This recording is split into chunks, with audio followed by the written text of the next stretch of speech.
A while back, I did a video on 1960s game shows, and in today's video, I've got a few more fun ones to share. First up is People Will Talk. People Will Talk was hosted by Dennis James and brought two contestants with opposing views to debate questions like should couples kiss in public or should women lie about their age? And each contestant explained why they supported their side. A celebrity panel would listen to both sides, and the contestants aimed to identify the celebrities who agreed with them to win prizes.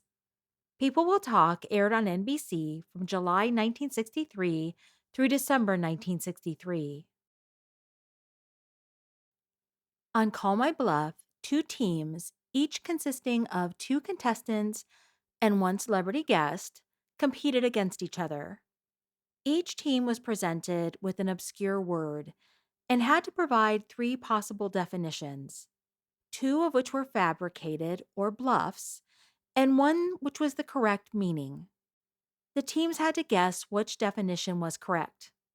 And although the show was short lived in the United States, a version of Call My Bluff ran in the UK for decades. But over here in the States, it aired on NBC from March 1965 through September 1965.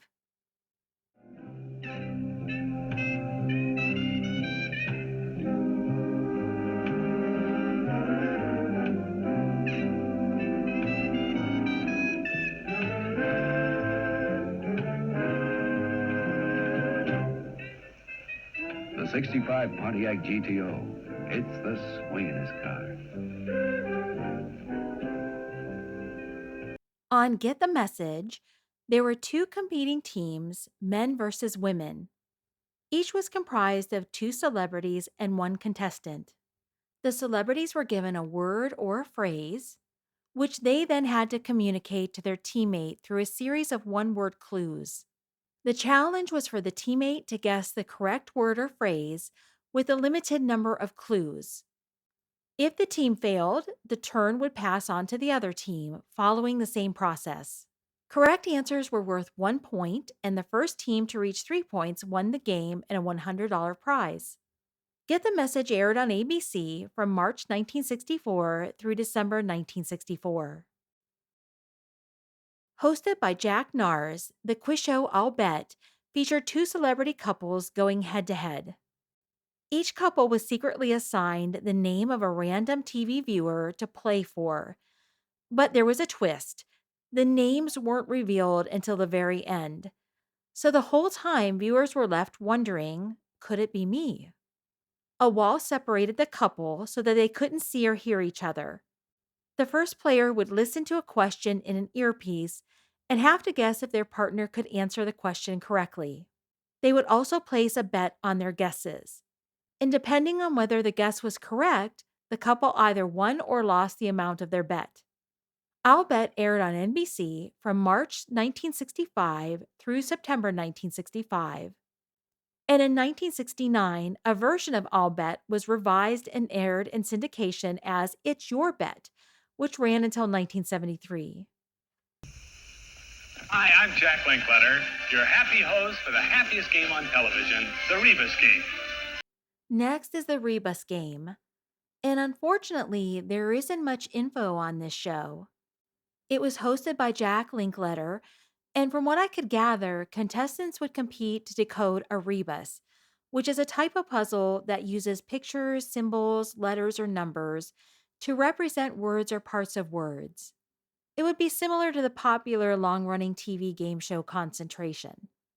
The Rebus game aired on ABC from March 1965 through September 1965.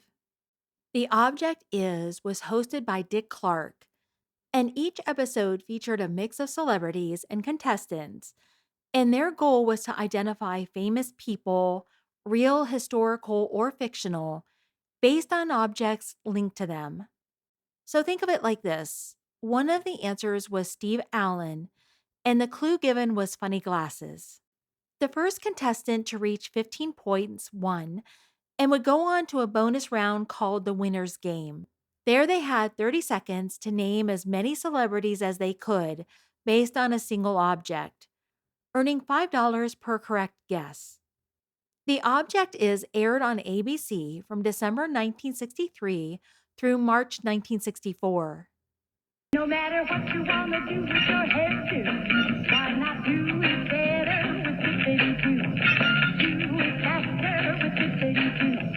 Get it better with Zippity-Doo. You get body, lots more body. You get hold that really holds. No matter what you wanna do with your head to, you can do it better with Zippity-Doo. Zippity-Doo. Zippity-Doo.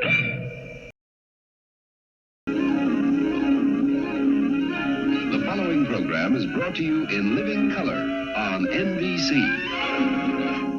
What's This Song was hosted by Wink Martindale, and each episode featured two teams, made up of a celebrity and a contestant. A song would play, and if the team could guess the title correctly, they earned 20 points. And then they had a chance to earn 20 more points by singing the first couple lines of the song. The opposing team could challenge if they thought the lyrics were wrong. And if they were able to correctly sing the lyrics, they could steal the 20 points. But if they got the lyrics wrong, they lost the 20 points, so it was a bit of a gamble to challenge. The first team to hit 100 points moved on to a bonus round called the Minute Medley, where the team had 60 seconds to name 10 songs. And if they were successful, they walked away with $200. What's This Song aired on NBC from October 1964 through September 1965. Shenanigans was a game show made just for kids. The show started as a local program in New York City and eventually made its way to ABC. It was hosted by comedian Stubby Kaye, who was called the mayor of Shenanigans. And he was helped out by announcer Kenny Williams, who is known as Kenny the Cop. The set was designed like a life-size board game, and the kids were the game pieces. They stood on a giant game board, and a button was pressed to determine how many spaces they would move. Depending on where they landed, they might lose a turn, win a prize, or be asked to complete a silly stunt. If they did well, they earned shenaniganses, a kind of play money that they could trade for real prizes from the Top Value stamp catalog. Shenanigans aired on ABC from September 1964 through December 1965. So that's it for now.